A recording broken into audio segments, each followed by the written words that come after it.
Good morning, guys. So today I'm going to do our labor and delivery story. Sawyer is 2 weeks and 1 day old. Say hi, Bubby. Say hi. We got no sleep last night, so we're just gonna look like this today. Say excuse us, excuse us. He looks handsome, but I look like a hot mess, huh? Say excuse us. So anyways, let's see.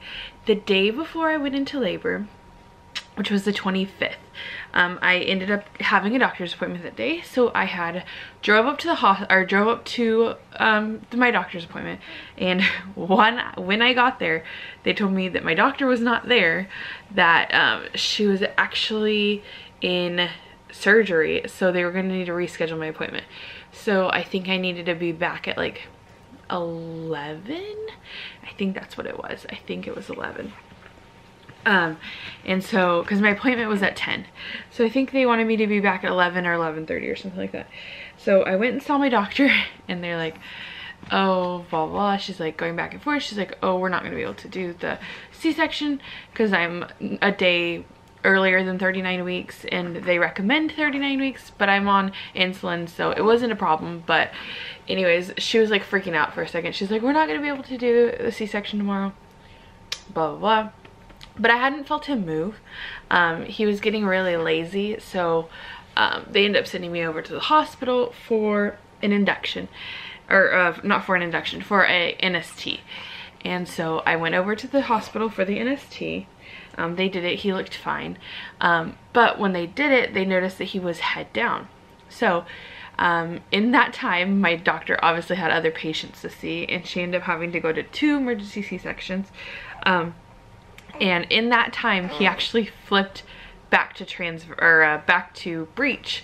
So she came back, and she's like, okay, if he's still head down, or well, we didn't know what it was then, but he's like, okay, if the baby's still head down, then we'll go ahead and break your water, and we'll just induce you tonight, and you can have a night labor, blah blah blah.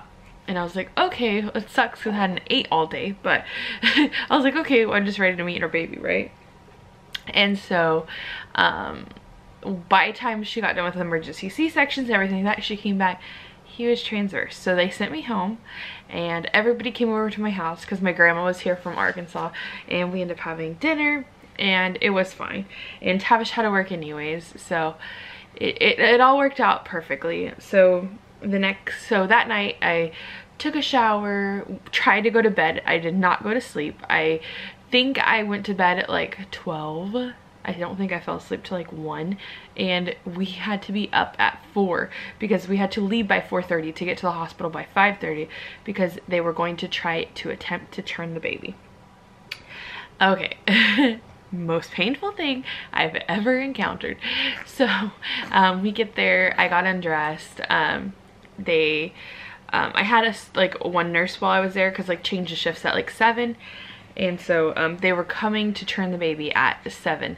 So I think my doctor didn't get there till like 7:30, but they brought the ultrasound machine in, and the baby, Sawyer, he was completely up and down breech, where usually he's like transverse, and she said it'd be easier just to turn him a little bit than all the way around. So she tried to go one way, was not working. She ended up getting like on top of the bed, and they gave me a shot of terbutaline, which wasn't helping. I was still contracting while they were trying to move the baby. She got on top of the bed and pushed like as hard as she could to try and turn it. I was just like crying, but like taking the pain, because I was like, this is gonna be a lot better than having a C-section. If I can just deal with it, then we can just have a baby and it'll be fine. And that didn't work.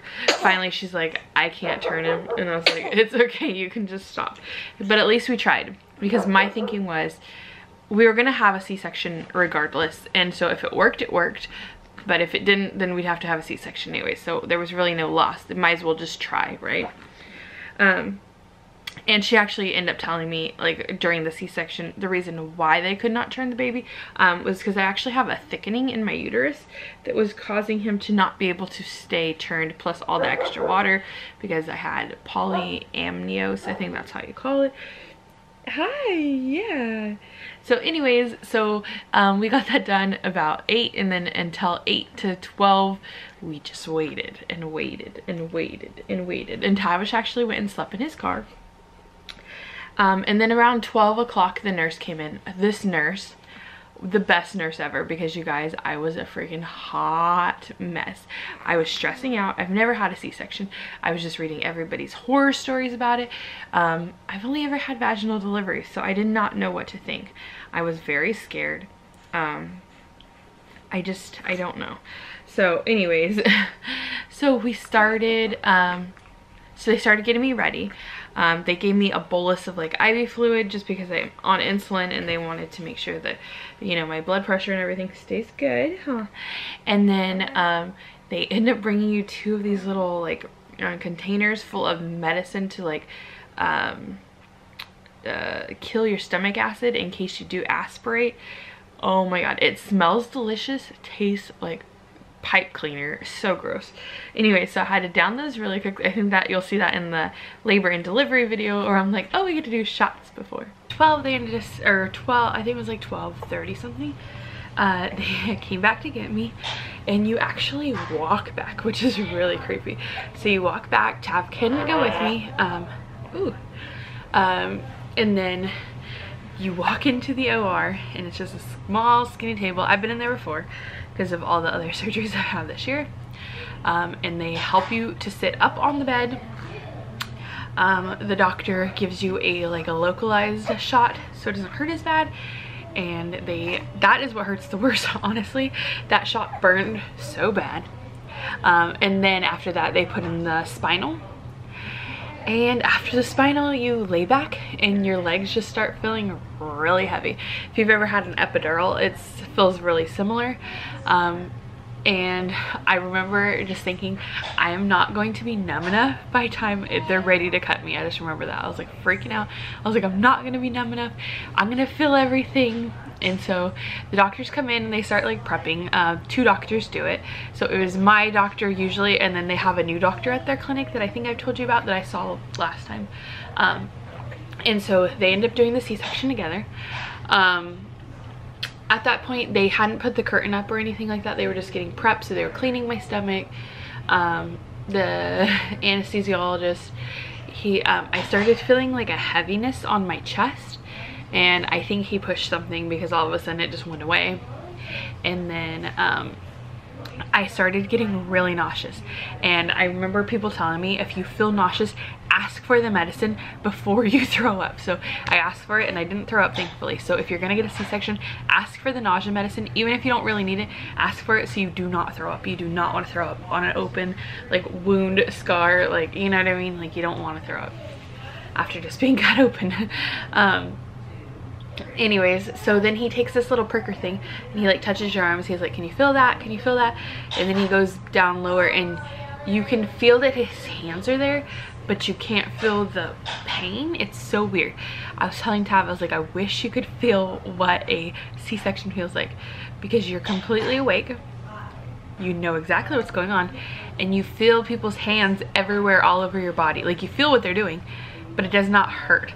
And I remember saying ow once, and they're like, does it hurt? And I was like, oh no, it just feels weird. Like, I don't, like, it doesn't hurt.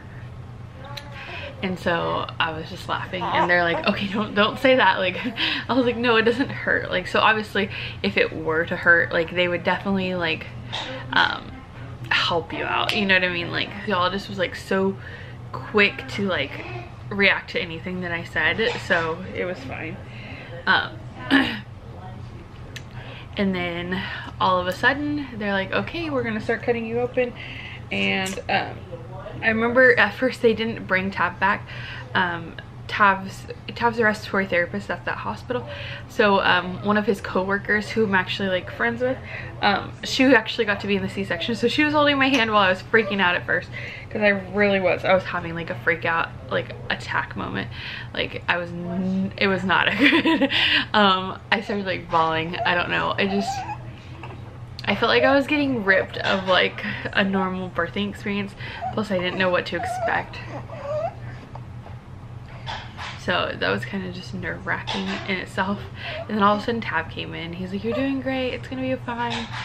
Got to the hospital, they asked me, they're like, oh, I had to ask them. I was like, okay, so we're still getting my tube size. So we don't have any paperwork on record. I was like, I signed it. Okay, hold on. She's like, do you have a copy? I was like, I have a copy, I will give it to you. So they're like, okay, we can still do it. So they ask you, like, they asked me probably 6 times before I actually had it removed if I still wanted to have it removed. And they even asked me right before they took it out, they're like, are you sure you want us to remove your tube? I said, yes, please take it out. So I cannot have babies anymore. So they took out the baby and he started crying, and they took him to the warmer and did everything. I will tell you, you don't really get to hold, hi Crony, you don't really get to hold your baby like a typical birth. They don't just put him on your chest, they take care of him, and then they brought him over to me, and you would have seen those pictures.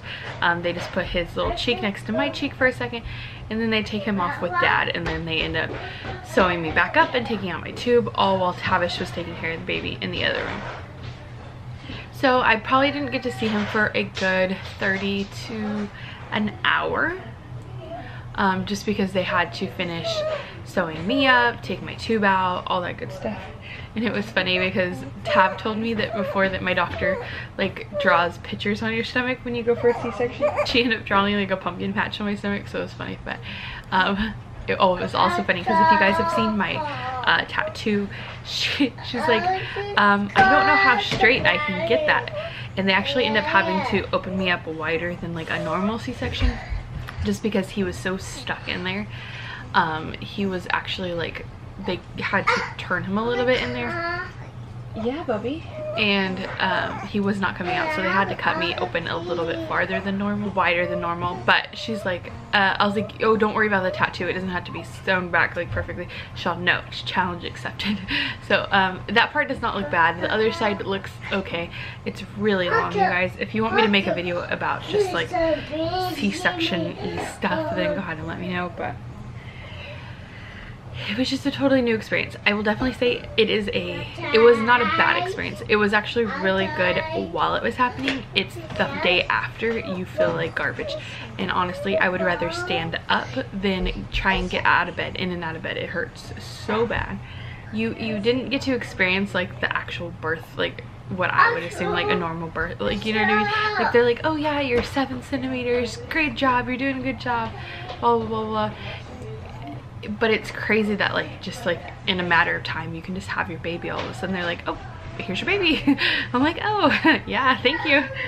After the C-section, they roll you back to the room that you were previously in. Like it would be your birthing room, I guess, and they do all the stuff you need to do in there. Then I did skin to skin and I fed him for the first time, and we kind of just hung out. And there's a 2-hour waiting period where no one can come see you because they just want to make sure your bleeding's good, he's doing good, I'm doing good, nothing's going wrong or anything like that.